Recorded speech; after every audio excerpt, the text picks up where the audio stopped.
if you pay attention to the Daily Jax, all of this goes on it.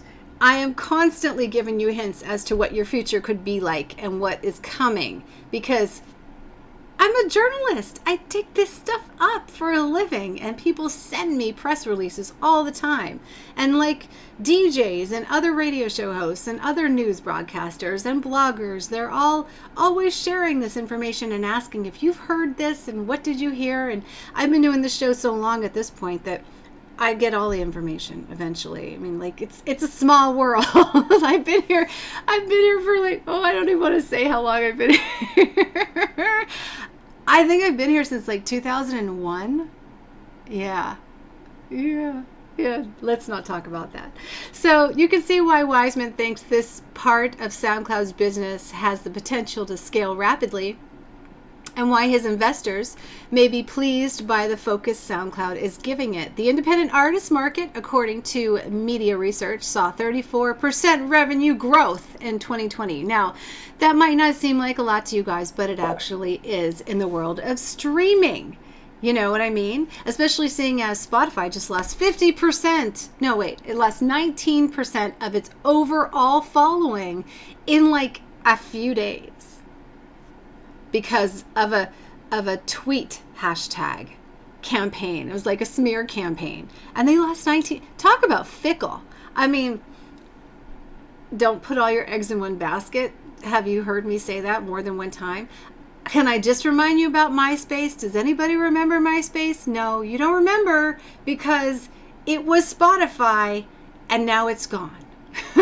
So don't worry about the followers, worry about the plays, worry about being on multiple platforms and building wide. Don't just build narrow. You know what I mean? You need to go wide and deep, not just narrow and deep, because if you put all your eggs into one basket, any basket can crumble underneath you. The only basket I don't really see crumbling, and it would shock me, is YouTube. Because YouTube, I just feel like there's nothing ever like it. There's nothing ever will be like it. And they own the Google search. So how is that a bad thing? It's like, you can't go wrong, right?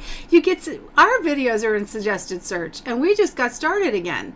We haven't been doing this YouTube show for very long. We do it like every year, and then we kind of like have so much going on, right? We don't continue with it, and we just do like a little bit of it. We're always in Google search, always. So it's amazing how that runs. So definitely YouTube's a good place.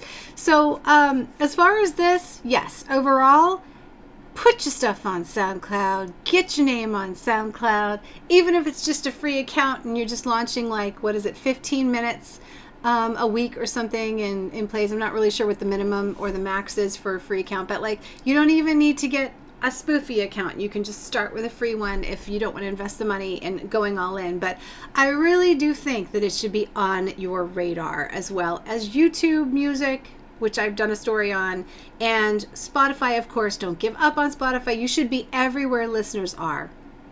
Now, as far as indie music and what this has to do with musicians, let me just remind you that you as an artist need to put your music out in as many ways that limit the barriers. By barriers, I mean, if somebody has their cell phone that they listen to music on and they're logged into Spotify all the time, then you have to have some music on Spotify. Because if they ever look you up and you're not there, that's as far as they'll go. They're like, oh, they're not on Spotify. I can't find them. What was I listening to again? You know what I mean?